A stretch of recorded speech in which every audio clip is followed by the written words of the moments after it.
یہ قصے سچے بھی ہوتے ہیں جو قرآن حدیث کے مطابق سچے نہ بھی ہوں تو تب بھی ان میں فائدہ ہی ہوتا ہے. قرآن حدیث کہ ایسا تعاون ہونا چاہیے. ایسے لوگ تھے. تو اس میں کچھ بھولتا ہوں. پتہ آدمی نے اس کو روتے دیکھا, رویا ضرور ہے وہ, یا گھر میں غالباً میں کہتا ہوں اس کی بیوی نے کہا جب دیکھ کے آیا اس کو امداد وغیرہ راشن یا پیسہ جو کچھ گھر میں آیا تو بیٹھا رو رہا تھا. تو زیادہ میرا گمان پر غالب ہے کہ بیوی سے بات, وہ تو لے کے چلا گیا. تو بیوی نے کہا تو نہیں دینا تھا نا, اب رونا شروع کیا تو رہنے دینا تھا. اب دے تو دیا, جو ہونا تھا ہو گیا, تو اب کیا رو رہے ہو؟ اس نے کہا اس لیے نہیں رو رہا ہوں کہ میں دے بیٹھا ہوں, نہ ہی دیتا تو اچھا تھا. میں اس لیے رو رہا ہوں, یہ کتنی تکلیف میں رہا ہوگا. میں اس کو سوال کرنا پڑا, میں خود اس کی خبر گیری کرتا, اس کی حالت پوچھتا. میرا بھائی مسلمان بھائی ہے, اس کو سوال کا یہ مصیبت نہ آتی, اس کو سوال کرنا پڑا, میرے در پہ آنا پڑا. یہ مجھ کو خود خبر رکھنی چاہیے تھی. یہ معتبر کتابوں سے واقعات ہیں. اور ہوتا ہی یہی ہے. دیکھو صحابہ نے کیسے سری کا مسئلہ ہوا, پانی کا پیالہ ویسے ہی رہ گیا, وہ سارے خدا کو پیارے ہو گئے. دیکھا ہم لوگ ایسے ہیں. یہ بیٹھا منحوس, جب ٹیلیفون اٹھا تھا, ہاں جی کیا, 2 بھائی آئے ہیں, 20 بھائی ایسے. اتنے بھائی کہاں سے آ گئے بھائی؟ اپنا سکا بھائی نہیں بنتا ہے, یہ باہر کے بھائی بن گئے ہیں. سبحان اللہ سبحان اللہ. چھوڑو نہ گلنا نہ, بس اس سب گولتے کچھ نہ پھرول, بس چپ ہی رہا. اللہ ہم لوگوں کو ٹھیک کرے, اور آپس میں ہماری آپ کی جو سی کہتی اسلام والی ایمان والی خدا کرے محبت قائم آ جائے.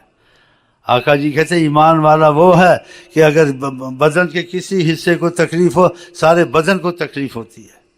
کہ مسلمان کو کس کو تکلیف ہو, تم کو تکلیف ہونی چاہیے, کوئی بھی ہو, مشرق میں مغرب ہو, تمہارا بھائی مسلمان ہے. تم کو اس کا احساس ہو, اس کی دعا کرنی چاہیے, اس کی مدد کرنی چاہیے, چاہے دعا سے. تو خدا ہم کو ایسا بھائی بنا دے. ویسے بھائی ہیں ہی ہیں, کروڑ بیٹھے ہوئے ہیں, پتہ نہیں ایک بھی نکلتا نہیں نکلتا. ان میں ساتھ جو بھائی رہتے ہیں ان کا حال بتاؤں, ناراض ہو جائیں گے. یہ بھی بھائی ہیں, کھاتے ہیں پیتے ہیں اٹھتے ہیں, ان کا کیا میں بتاؤں.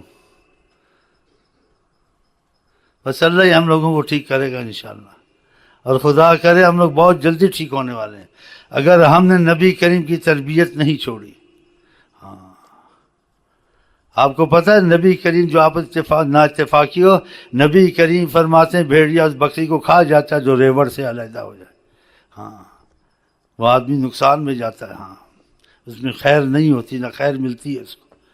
تو خدا کرے جیسے ہمارے جسم اکٹھے ہیں, دل اکٹھے رہیں, جیسے دور رہیں باہر ہیں, دل ہمارے جڑے رہیں انشاءاللہ. ایک دوسرے کے لیے غائبانہ دعائیں کریں, ایک دوسرے کے لیے خیر کی تمنا کریں. ہاں سب مسلمانوں کے لیے, اور خاص طور رشتہ داروں کے لیے بھی.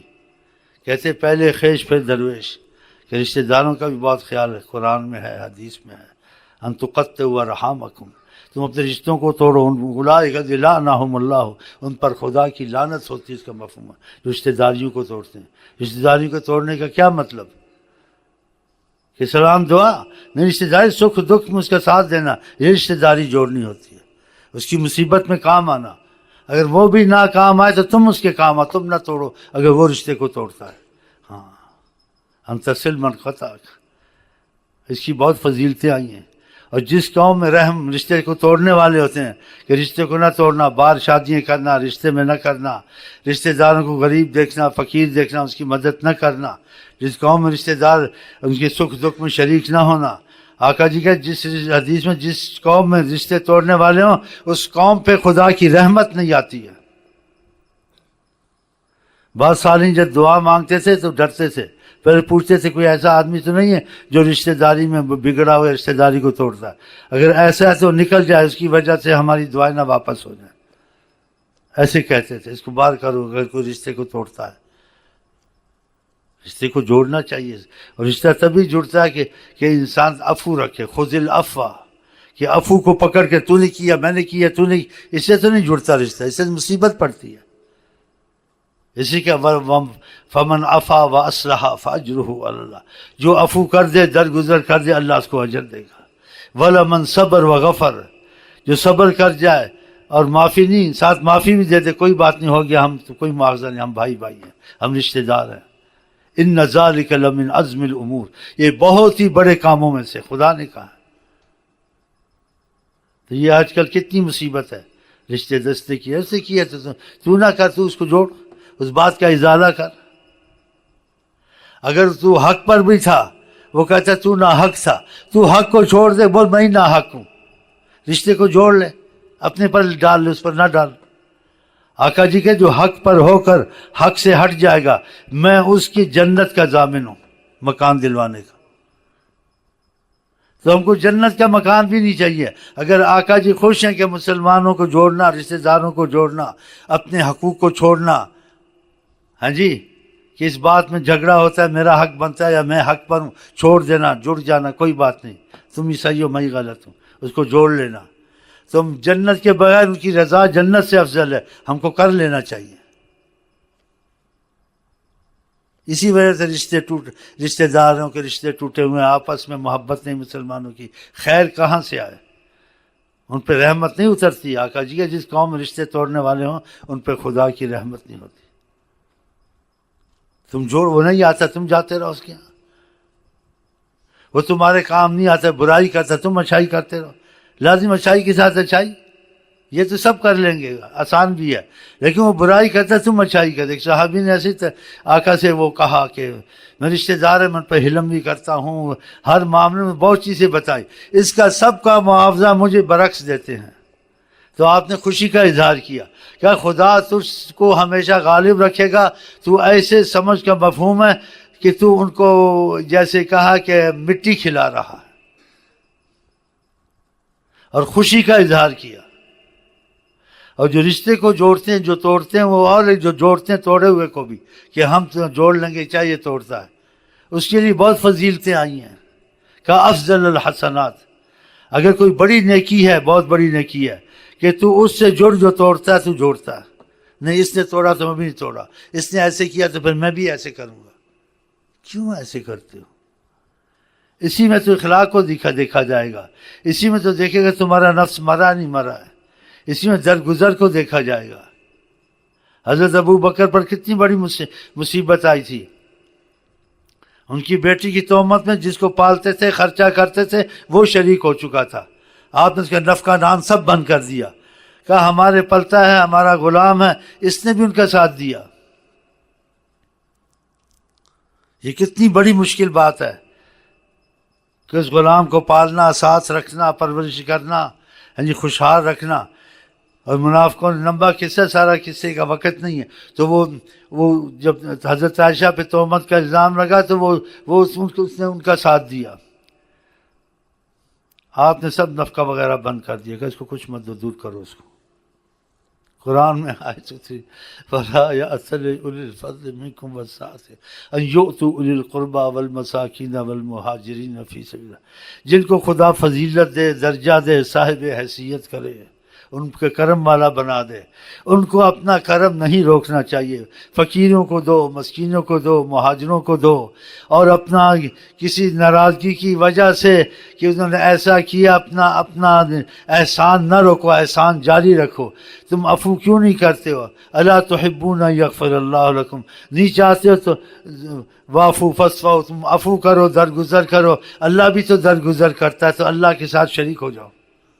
دیکھا، وَلَا يَأْتَلُ الْفَضْلِ مِنكُمْ، کتنی بڑی چیز ہے ان کے لیے آیت اتری، اور یہ کتنی بڑی چیز ہے یہ کام کرنا کہ خدا نے اس کام کو قرآن میں اس کو نقش کیا کہ قیامت تک کہ مجھے اللہ کو اتنی پسند ہے یہ چیز۔ کس کے ساتھ احسان کرنا؟ جو بے وفا ہوں، بے مروت ہوں، بے دین ہوں، چاہے کافر ہی کیوں نہ ہو، کافروں پر احسان کرنا کہ مسلمان اچھے ہیں یار، کافروں کے ساتھ بھی سلوک اچھا کرتے ہیں، کافروں کے ساتھ بھی احسان کرنا چاہیے۔ کوئی ایسی عیسائی تھی، کوئی ایسی کہیں وجہ ہوئی، میں نے کہا ان کو دے دو جا کے، یہ بھی دو، یہ بھی، ان کو بھائی کافر ہیں عیسائی، میں نے کہا یہ اسلام کو اچھا کہیں گے، مسلمان اچھے ہیں، دیکھو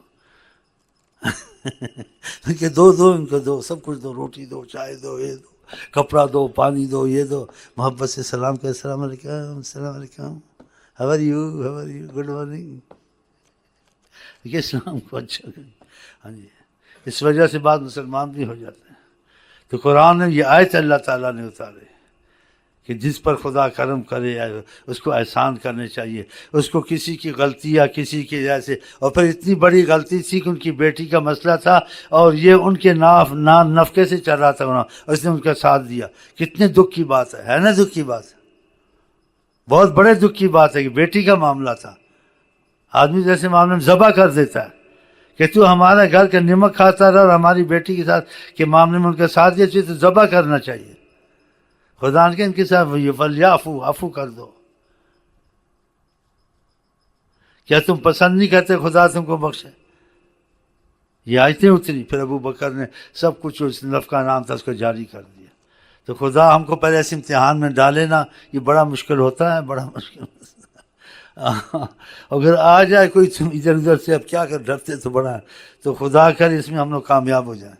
ہاں تو کر تو لیتے ہیں تھوڑا بہت، لیکن پھر بھی بیچ میں جیسے کہتے ہیں جوش آدمی کو آتا ہے. مجھے تو آتا ہے کبھی کبھی، پھر دبا دیتا ہوں. پتہ نہیں تم کو آتا ہے نہیں؟ ہاں جی کیا ہے نا ان کے ساتھ ایسے، بعض رشتے داروں کے ساتھ ان کے 2 دن کا سفر ان کے پیچھے کیا کہ کوئی حاجت نہیں تھی، بس کیا جو انہوں نے کیا. بس اب کیا کریں، پیچھے پیچھے ان کے پھریں، پھر اللہ کی قسم ہدیے لے کے پیچھے پھریں. تو یہ ہوتا ہے. تو تم رشتے کو نہ توڑو، جو توڑے تو ہم کو خدا نے توفیق دی، ہم ان کے پیچھے پھرے. ہاں اور نہیں آتے تو بعض آ بھی گئے اور بعض جڑ بھی گئے، محبت بھی ہے. اور بعض کو محبت نہیں، مطلب کی محبت ہے، مطلب کی وجہ سے جڑ گیا، ہمیں فائدے ہوئے اس سے کوئی بات نہیں. اور بعض محبت کرتے کرتے مطلب کو چھوڑ دیا کہ بغیر مطلب کے محبت ہے تم سے، چل میں نے کہا اب بات بنی ہے. کبھی مطلب سے محبت ہوتی ہے، پھر محبت اگر آگے چلی جائے پھر مطلب بھول جاتا ہے، آپس میں عشق ہو جاتا ہے. خدا دونوں پہ رحم کر دیتا ہے. تو خدا کرے ہمارا آپس میں بھی عشق میں ہو اور رشتے داروں سے بھی عشق ہو، ہاں تاکہ خدا کا عشق نصیب ہو. عشق خدا عشق رسول تبھی نصیب ہوگا کہ جو چیز خدا رسول چاہتے تمہاری چاہت بھی وہی ہو نا. اگر وہ چاہت نہیں ہے تو پھر اللہ رسول سے موافقت نہیں ہے نا. تو یہ چیزیں ذرا مشکل ہیں، اور مشکل چیزوں میں عشق ملتا ہے، قربانی دینی پڑتی ہے. تو خدا کرے ہمارے دل مضبوط ہو جائیں انشاءاللہ تعالی.